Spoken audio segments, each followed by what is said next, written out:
I'm Molly Erickson. I was a clinical educator at the hospital the last year before, just before we moved. I was there for 1 year. And I'm Linda Jansen. I'm an RN. I started there in 1982. I worked mainly the orthopedics floor. You guys were talking about something was haunted? Subacute, that's what it was called. It was called subacute.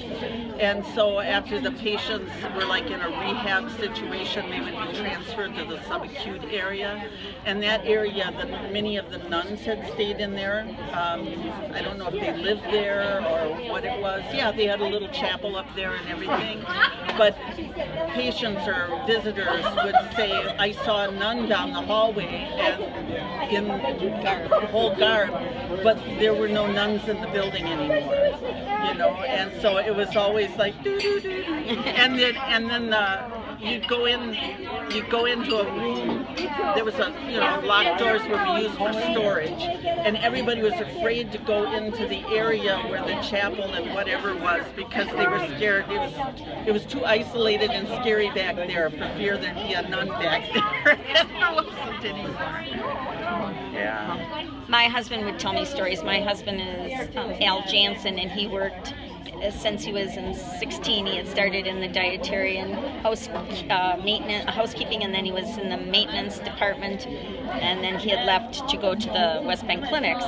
But he would tell me stories all the time of various things the nuns would do, and we should get them. Some of those guys can tell you lots of stories about the nuns and their communion wines and different events that would happen with them. So they would serve communion to the patients.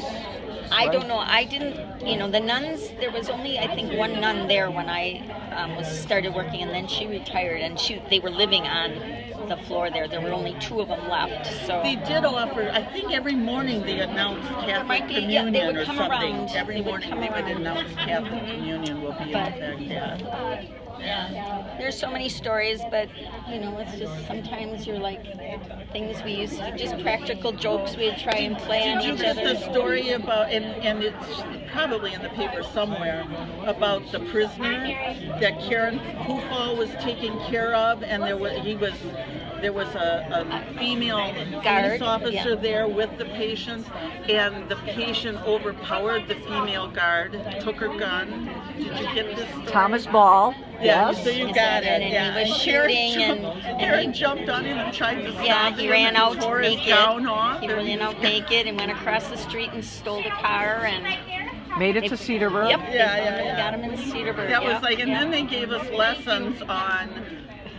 You've got no business tackling a patient. you can't do that anymore. They installed, what do you call it, buttons of desks.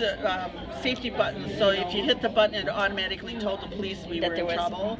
And we were supposed to direct them to the nearest exit. And they chose exits that they could go down and outside. We would say, go to that door and go down, you'll be outside. So we didn't have anything like that again. No, that was our one major incident with, we had many patients that were prisoners, and the guard, you'd have 2 sheriff's department guys sitting in the room, and they'd have to walk in the room with you, and you'd think you wouldn't have that at a small hospital, but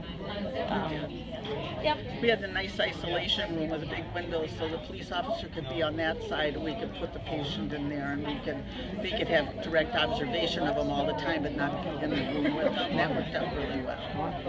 Yeah. Boy, all this behind-the-scenes stuff at a small-town hospital. It was a nice place. It was fun. Yep, and we both men retired. So.